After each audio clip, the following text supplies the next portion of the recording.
Folha BR, em cima da notícia, aqui, direto da redação, 24 de outubro. Lembrando que faltam 68 dias para o 12 desocupar a prefeitura.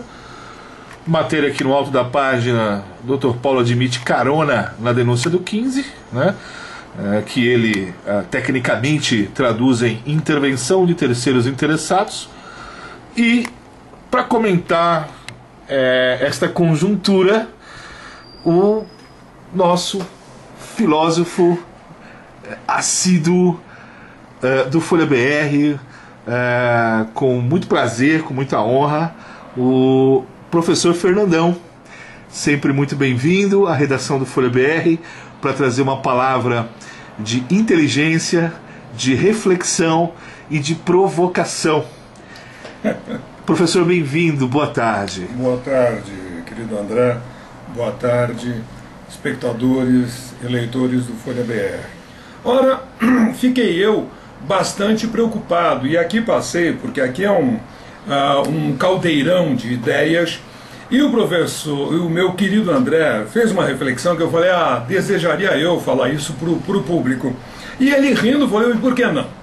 Ele disse, curioso, nós vamos nos agarrar agora a um churrasco que bem intencionado cidadão vê-se que uma pessoa entusiasmada, enfim, pela campanha, mas sem nenhuma malícia, ofereceu para moradores lá, creio que é do bairro das Laranjeiras, e, lógico, para quase que dar mais calor à reunião, disse que o próprio candidato estaria presente.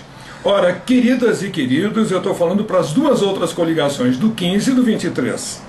Eu gostaria que baixássemos a bola, porque acho que nós temos muito, se for por aí, nós temos muita culpa no cartório. Na verdade, não deixou rastro, é tão lindo isso, é tão lindo. Eu fico envergonhado, professora Cida, quando acompanho aquela matéria que o Folha BR cobriu, em que ineludivelmente todas aquelas diretoras de escola foram levadas, não para uma reunião pedagógica, eu gostaria de sermos respeitados na nossa inteligência, porque quem não deve não sai correndo com um automóvel qualquer para não dar declarações. Ora, então, a campanha pobre, a campanha que não teve, jamais o meu querido Francisco Júnior teria vales para colocar combustível em 870 veículos. Aliás, um deles era o meu, eu também recebi o meu modesto valezinho para ir aos Barnabés, mas junto com o meu mísero veículo foram outros 869, segundo o coordenador Paulo Silva. E segundo a propaganda publicada na rua. Publicada na rua. Ora, multiplicamos isto por R$20, e nós vamos ver que é bem mais do que o preço de um modesto churrasco. Agora, nós estamos num país onde o cinismo, a falta de ética, a falta de respeito pelo eleitor é absolutamente total. A falta de respeito com a inteligência? Com a inteligência, com a inteligência. A vitória do meu colega Francisco Júnior, em verdade, foi uma resposta do muito que hoje as pessoas dão atenção ao Folha BR. Porque eu falei ao doutor Paulo Bittencourt, depois do comício da Vilinha, 40% de indecisos é uma cifra muito alta. Os eleitores queriam outra resposta que nós não demos. E o Francisco Júnior surgia como uma opção não apenas válida, mas nova. Sim. E nesse sentido, a opinião pública não é mais tola. Agora, espero que... Porque eu vou ser o primeiro. Se porventura Francisco Júnior for impugnado, eu começo agora aqui um abaixo-assinado para irmos até a juíza para que haja nova eleição. Não podemos recorrer da sentença, mas que vai ser contra o desejo da maioria, e eu mesmo, que, dada a circunstância do meu partido, trabalhei pela professora Cida, não nego que prefiro o povo alegre, contente com quem eles elegeram, do que impormos de uma maneira absolutamente hipócrita é a palavra que cabe, por baixo, o que não está escrito, é aquela coisa escondida. Hipócrita é aquela pessoa que esconde o que faz, né? O que escreve.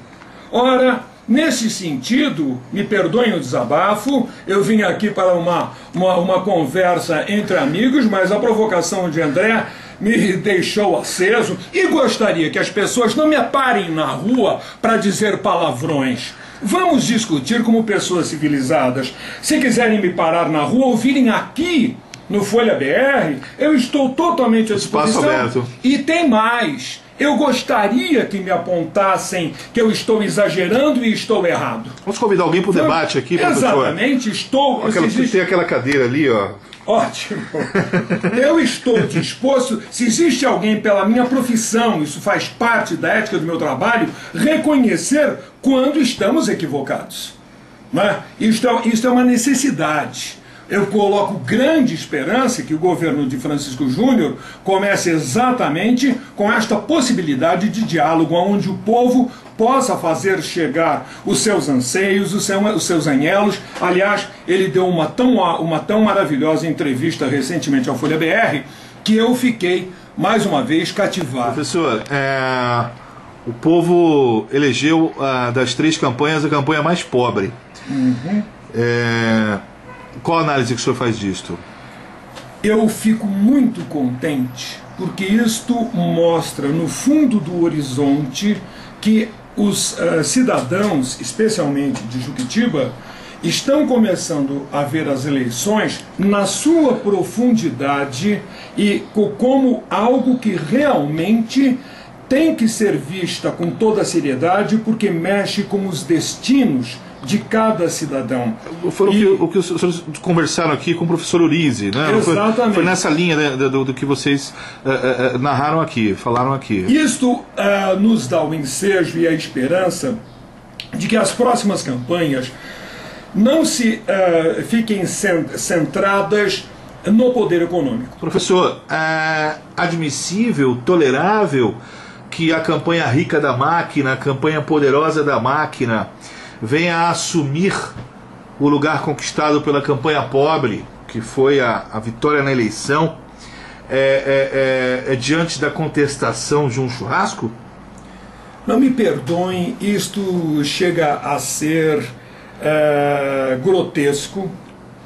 Seria hilário se não envolvesse uma coisa tão profunda, que é a frustração da população de Juquitiba, que pela primeira vez, de uma maneira até sofrida, disse qual é a sua intenção de voto e o que ela quer ver administrativamente. Eu creio que, pessoalmente falando, se tivesse tido o recurso da máquina governamental, me perdoem se os senhores vierem pela quinquilionésima vez dizer que não. Mas se eu tivesse tido o recurso da máquina e agora tentasse derrubar o meu adversário de uma maneira tão sórdida, desculpem, mas é que as palavras me vêm aos borbotões, eu não teria coragem de olhar no fundo dos olhos dos meus filhos. Se ela ganhar nessas condições, se ela usurpar as eleições nessas condições, terá ambiente para governabilidade, professor? Não, eu creio que a única coisa que vai ter cabimento é a população, e aqui fica um apelo, a população se levantar como um todo, irmos à presença da juíza e dizermos e apelarmos para a Corte Suprema que não há legitimidade nenhuma, mas não há sequer legalidade. Ora, isto vai descaracterizar a legitimidade, a legalidade da eleição, porque legítima, já disse aqui, eu não as considero. Mas os almoços aqui no centro, tudo bem, professor? Se fôssemos averiguar a fundo, tudo pode ser arguído como compra de voto. Até o caminhão foi pintado por um servidor público? Exatamente. E outras coisas que agora estão no esquecimento. Eu lamento, mas se alguém disser que eu exagerei, que eu estou errado, aceite esta minha proposta. Está aqui, a cadeira ao lado, para conversarmos como cavalheiros sobre esta questão. Eu gostaria de dizer que, assim como eu, a população de Juquitiba, os eleitores de Juquitiba, têm a mesma perplexidade, mesmo aqueles que votaram em Dona Cida e no Sr. Aires. Professor, muito obrigado pela sua visita aqui hoje. Eu peço perdão, eventualmente, pela veemência, porque eu não tive a menor intenção de agredir quem quer que seja. A minha perplexidade é enorme porque eu sou um educador. Meus alunos me fazem perguntas que muitas vezes fico eu embaraçado por não saber responder. Mas, professor, a hipocrisia é a mãe da injustiça social? Tanto que foi o vocábulo mais usado por nosso Senhor Jesus Cristo. Ai de vós, escribas e fariseus hipócritas, que caiai o sepulcro para esconder a podridão que está dentro. E, eu volto a repetir, Deus odeia a língua mentirosa.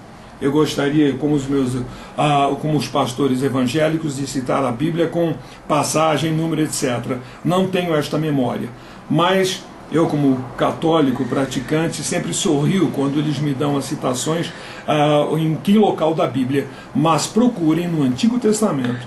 Deus odeia a língua mentirosa. E com essas palavras, professor Fernando, nosso filósofo, Folha BR, em cima da notícia.